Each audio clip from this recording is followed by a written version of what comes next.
కూడా నిలబడదు ప్లీజ్. పైకి లేచింది ఒక కన్య. పద్మావతీదేవి దొరికినట్టు సీతాదేవి ఒక మందసంలో పెట్టెలో దొరకలేదు. ఆమె భూమిలో నుంచి పైకి లేచింది అని చెప్పారు మహర్షి.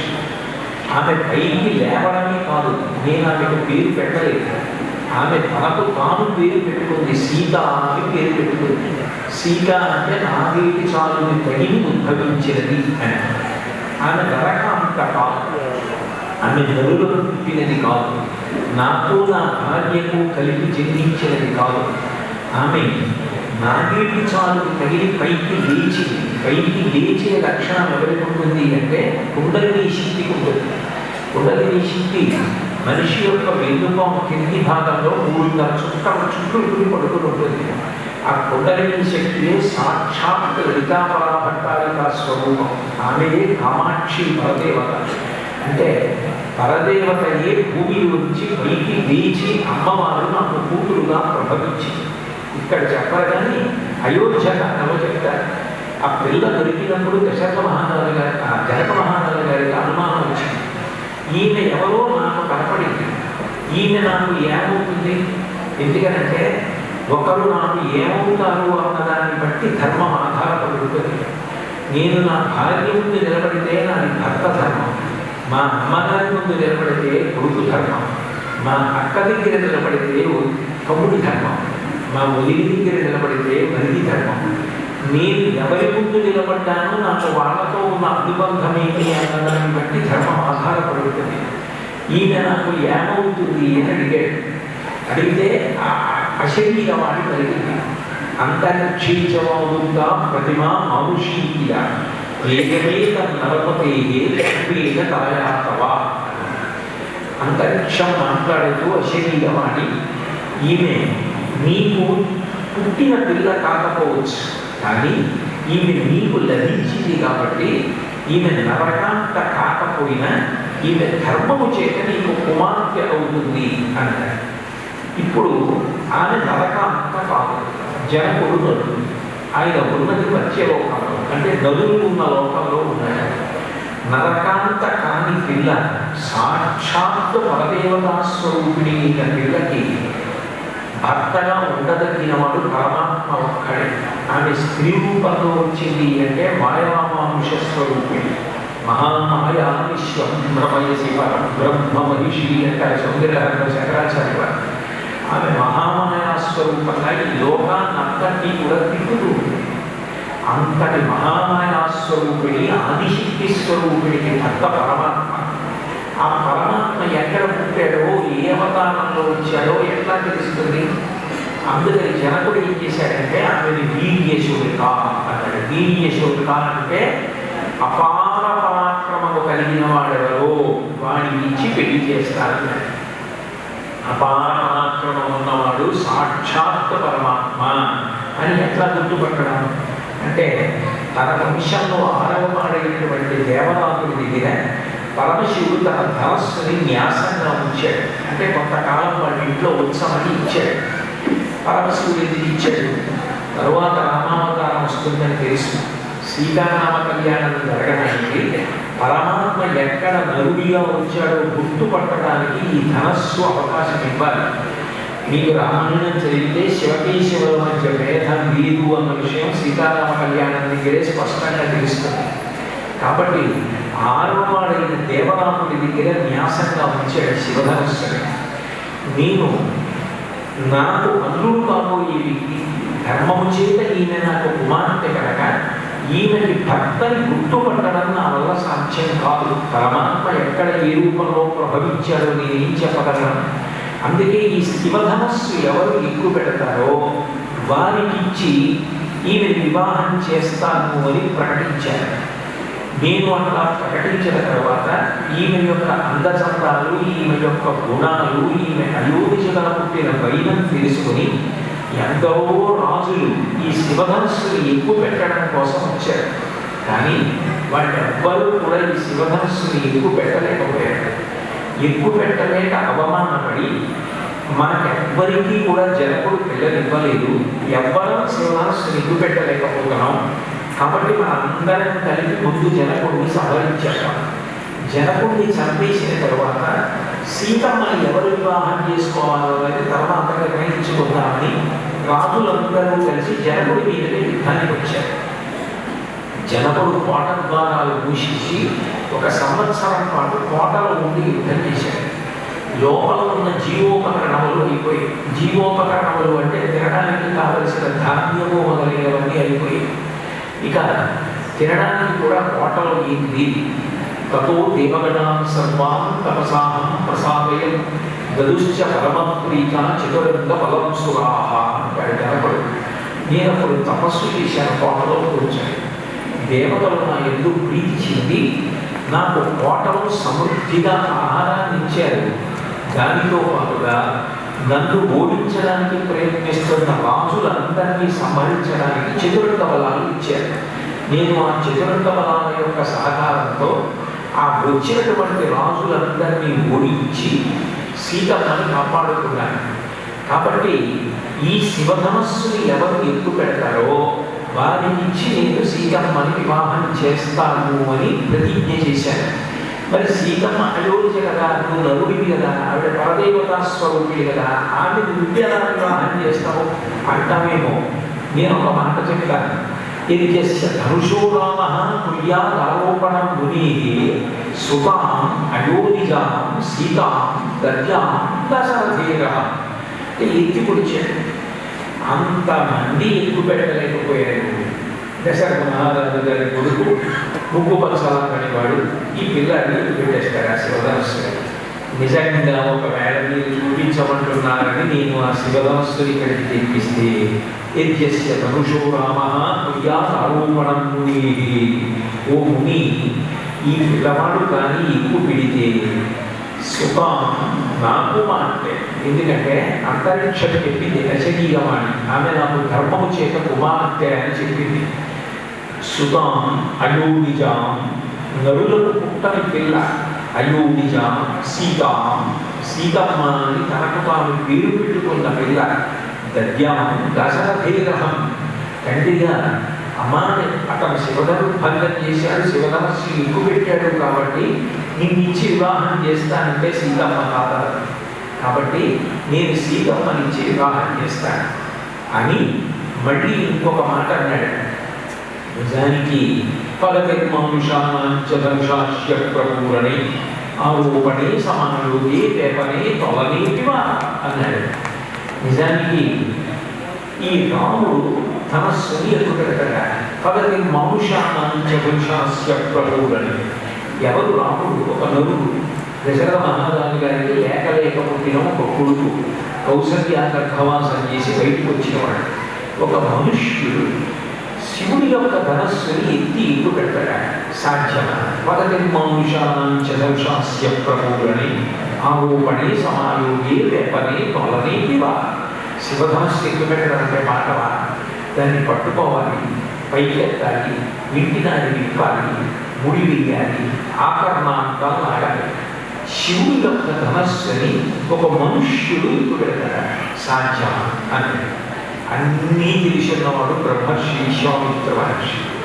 అన్నీ తెలిసిన్నవారు ఎక్కువ మాట్లాడతారు. ఏమీ తెలియని వారు తెలిసిన్నవారు ఉన్నారన్న బెదురు కూడా లేకుండా ఎక్కువ మాట్లాడతారు. అది రామాయణంలో మీకు స్పష్టంగా కనపడుతుంది. అన్నీ తెలుసున్న విశ్వామిత్రుడు, అన్నీ తెలుసున్న వశిష్ఠుడు ఎప్పుడు మాట్లాడాలో అప్పుడే గంభీరంగా మాట్లాడతారు. ఏమీ తెలియని వాళ్ళందరూ తెలిసిన పెద్దలు ఉన్నారన్న భయం కూడా లేకుండా ఏవేవో మాట్లాడేస్తుంటారు. అంటే మనుష్యుల యొక్క ప్రవర్తన చేత తమని తాము ఎలా తగ్గించుకుని ప్రవర్తిస్తారో, ఎట్లా ప్రవర్తించకూడని రీతిలో ప్రవర్తిస్తారో రామాయణం నిరూపణం చేస్తుంది. ఇన్ని మాటలు జనకుడు అని విశ్వామిత్ర మహర్షి అడుగుతున్నారు కాబట్టి నేను ఆ శివధనస్సుని రాజకుమారుడికి చూపిస్తానని 5,000 మంది బలవంతులైన యోధుల్ని పిలిచాడు. వాళ్ళు 8 చక్రములు కలిగిన పెద్ద మంజూష పెట్టెలో పెట్టి ఉన్నటువంటి శివధనస్సుని సభలోకి కష్టం మీద లాక్కుని తీసుకొచ్చారు. ఎంత బరువైనదైనా చక్రములు కలిగినటువంటి పెట్టెలో ఉంటే రాని కేవలం కొంత తేలిగా 5,000 మంది యోగులు లాక్కు రావాల్సి వచ్చింది అంటే శివధనస్సు ఎంత గొప్పగా ఉంటుందో చూడవచ్చు. జనక మహారాజు గారి ఆలోచన ఏంటంటే ఇలా ఎంతమంది రాజకుమారులు గెలిచారు, ఎంతమంది ఎక్కువ పెడతామన్నారు, వచ్చిన వాళ్ళందరూ ఎక్కువ పెడదామని ముట్టుకోవడానికి సరిగ్గా పడ్డారు. అంతే కదా, అదేదో తొందరగా అయిపోతే విశ్వామిత్ర మహర్షి అన్న మాట నేను నిలబెట్టేసిన వాడిని అవుతాను, ఈ పిల్లలకి ధనస్సు చూపించిన వాడిని అవుతాను, ఆ తర్వాత ఇక నేను చేసుకోవలసిన పని నేను చేసుకోవచ్చు. అది ఆయన ఆలోచన. కాబట్టి ఆయన ధనస్సుని సభలోకి పిలిచాడు. తెప్పిస్తే విశ్వామిత్రుడు అన్నాడు జనక మహారాజు గారి వంక రాముడి వంక చూసి, ఓ రామ, విశ్వామిత్రస్తు ధర్మాత్మ స్వత్వా జనకభాషితం వత్స రామ ధనుపస్య ఇది రాఘవమీ. అంత అందంగా మాట్లాడతాడు విశ్వామిత్రుడు. మాట్లాడి ఎక్కడ బేలగా అక్కర్లేని మాట ఒక్కటి నోటి పెట్టరాదు, అంత గంభీరంగా ఉంటాడు. విశ్వామిత్రస్తు ధర్మాత్మ, ధర్మాత్ముడైన విశ్వామిత్రుడు శ్రుత్వా జనకభాషితం. ఎన్ని అక్కర్లేని మాటలు మాట్లాడుతున్నాడు, నలుగురి తక్కువ చేసి మాట్లాడుతున్నాడు. ఈ పిల్లాడి ధనస్సు ఎక్కువ పెడతాడా అంటున్నాడు. ఈ పిల్లవాడు ఎవరో తెలిస్తే కదా, సాక్షాత్ పరమాత్మ రాముడిగా ఉన్నాడని తెలియదు జనకుడు.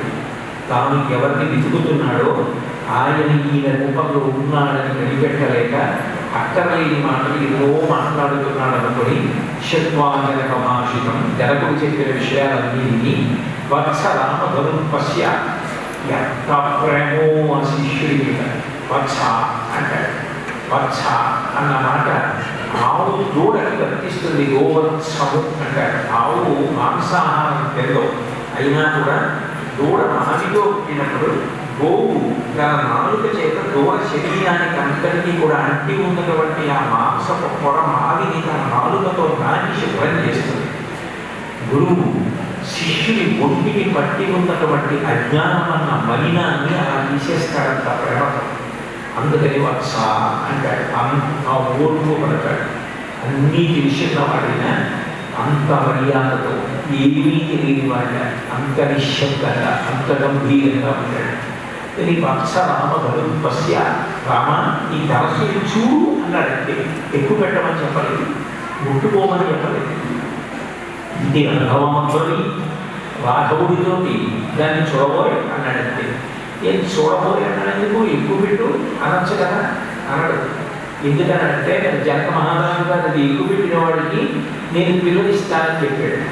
ఇప్పుడు రాముడు దాన్ని ఎక్కువ పెడతాను అని అనకముందే విశ్వామిత్రుడే అన్నాడు అనుకోండి ఎక్కువ పెట్టు అని. రాముడు వెంటనే, గురువు గారు అది ఎక్కువ పెడితే పిల్లలిస్తానంటున్నారు, ఒక పిల్లని పెళ్లి చేసుకోవడానికి నీవు కాదు అధికారిని, కోడలుగా తెచ్చుకోవలసిన వాడు మా నాన్నగారు.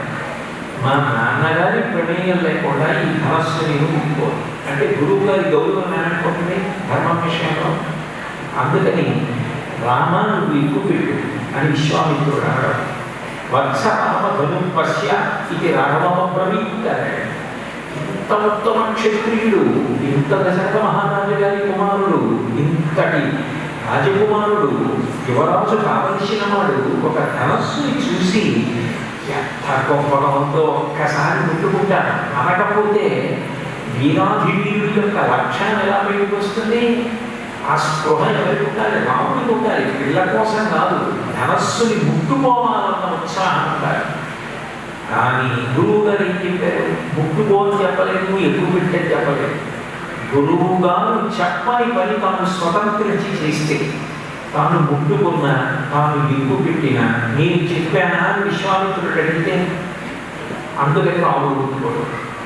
రాముడు మళ్ళీ విశ్వామిత్రుడు అంతటా చూసి ఇదం ధనం ధనం వరం బ్రహ్మం సంస్పృశా మిగపాడిన యత్నవాంశ భవిష్యామి తొలగే పురణివా అన్నాడు. బ్రహ్మన్ అంటే భగవంతుడు. జనకుడు కూడా విశ్వామిత్రుడిని పిలిచినప్పుడు భగవన్ స్వాగతం చేస్తూ ఇంకా ఊగితమానక అంటాడు. అంటే గురువు పరబ్రహ్మం రెండు వేరు కాదు. భగవంతుడు సంతోషిస్తే గురువు రూపంలో వస్తాడు. గురు బ్రహ్మ, గురు విష్ణు, గురుదేవో మహేశ్వర, గురు సాక్షాత్ పరం బ్రహ్మ తస్మై శ్రీ గురవే నమః. ఓరపరాలు మహాత్ములు వారథముల ఇళ్ల కొడక వచ్చుటలను కారణము మగడములను మీదొచ్చుట శుభము మాకు నిజము మహాత్మ అంటాడు భాగవతంలో. గర్భుడు వచ్చినప్పుడు నందుడు మహాత్ములైన వారు ఎప్పుడైనా ఇంటికి వచ్చారు అంటే వారు ఇంటికి వచ్చినందుకు విశ్రాంతి తీసుకున్నందుకు సంతోషించి వెళ్ళిపోతే భగవంతుడు దాన్ని అడ్డుపెట్టి ఏదో గొప్ప శుభాన్ని ఇవ్వడానికి పంపిస్తాడండి. అందుకని విశ్వామిత్రుడు గురువు అటువంటి మహానుభావుడి యొక్క అనుజ్ఞ తీసుకోకుండా శిష్యుడైన రాముడు ధనస్సు ముట్టుకోడు. అందుకని బ్రహ్మన్ అని పిలిచాడు. ఓ పరమేశ్వర స్వరూపుడా, మీరే పరబ్రహ్మం.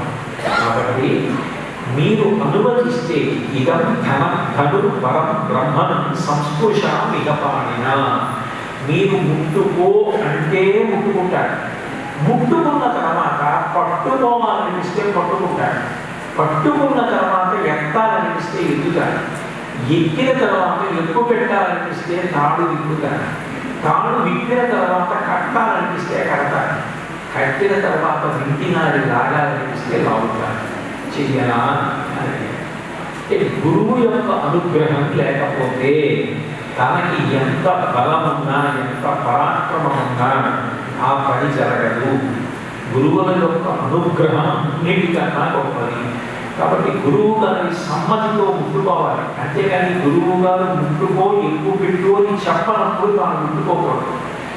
లోకానికి ధర్మాన్ని నేర్పడానికి వచ్చిన అవతారం రామావతారం. అందుకే ఇదం ధనుర్ పరం బ్రహ్మన్ సంస్పృశామిహపాణిన యత్నమాంశ్చ భవిష్యామి తొలమి పురణేపివా అన్నాడు. నేను ఇంకు పెట్టరా అంటే వెంటనే విశ్వామిత్రుడు అన్నాడు, బాధమిత్యేవతం రాజా మునిశ్చ సమభాషత.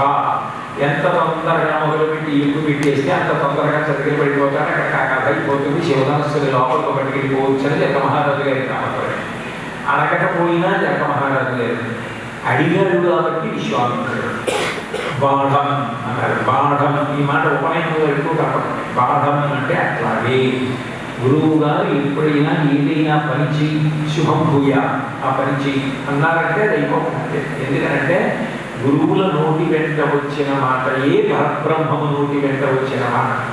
అది రాముడికి ఉన్న నమ్మకం, గురువుల మీద ఉన్నటువంటి గౌరవం రాముడు.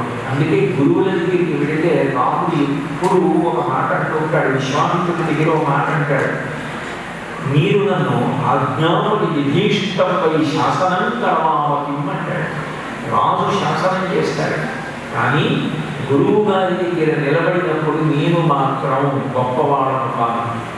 మిగిలిన ఎవరు చెప్పినా సలహా, గురువు గారు చెబితే శాసనం, మీరు నన్ను శాసించండి.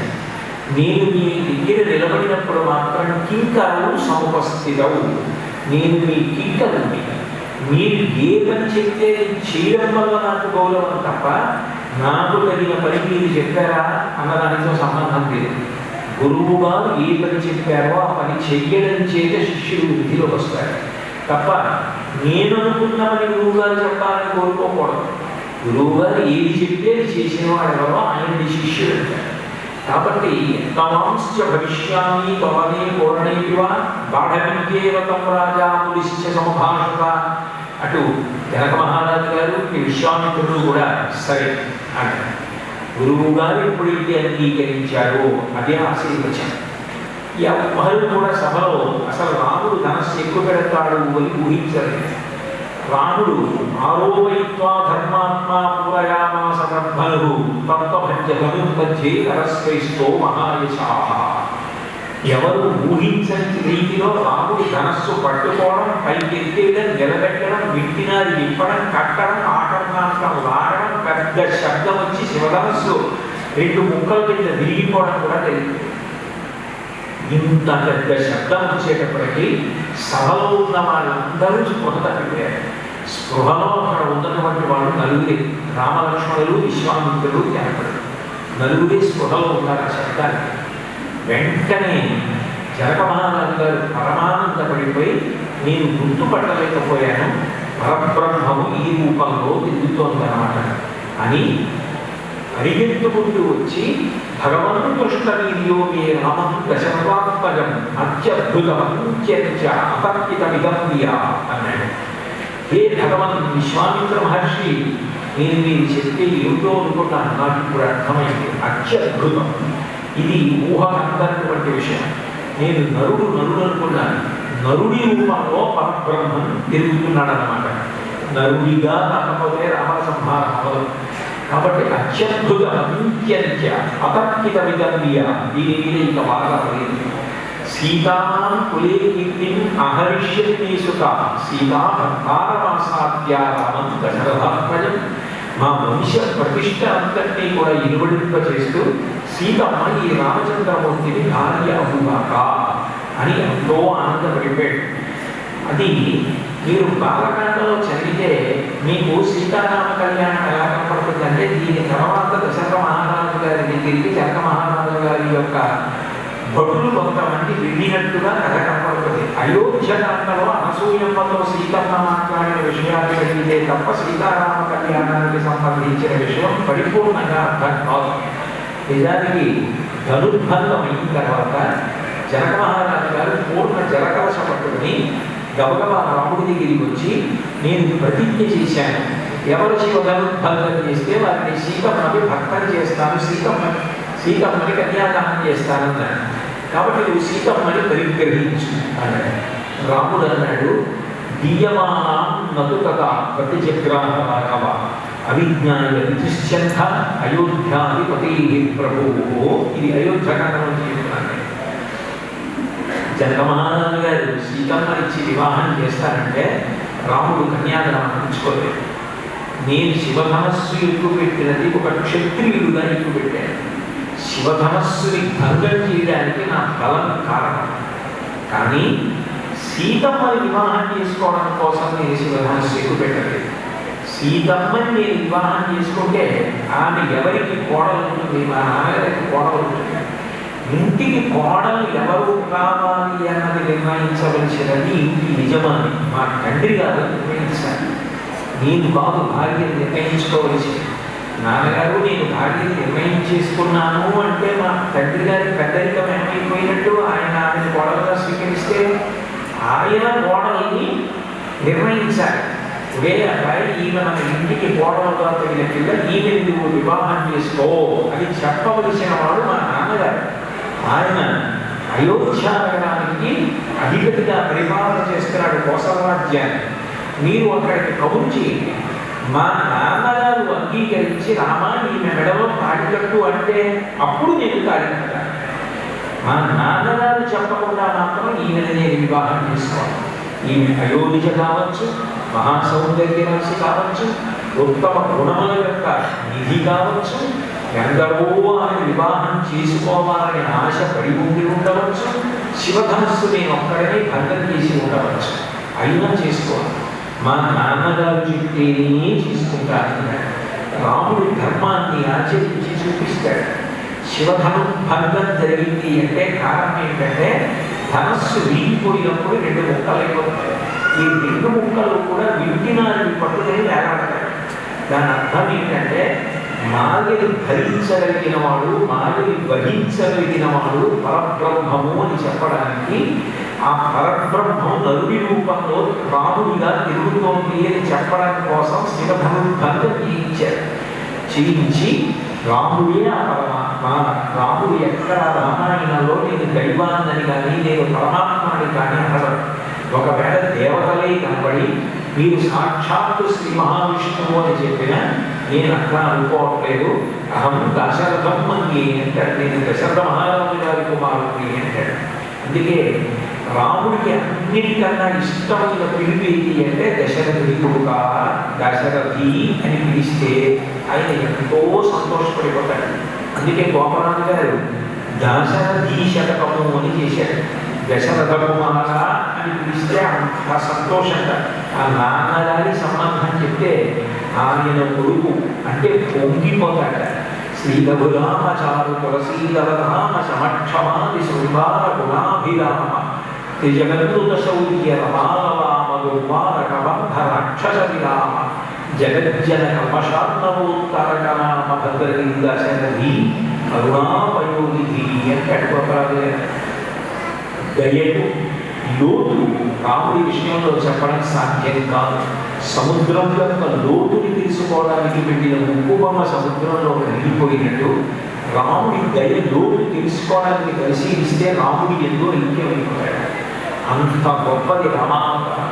అందుకే అటువంటి రాముడికి దశరథ కుమారుడా అని పిలిస్తే అంత సంతోషం.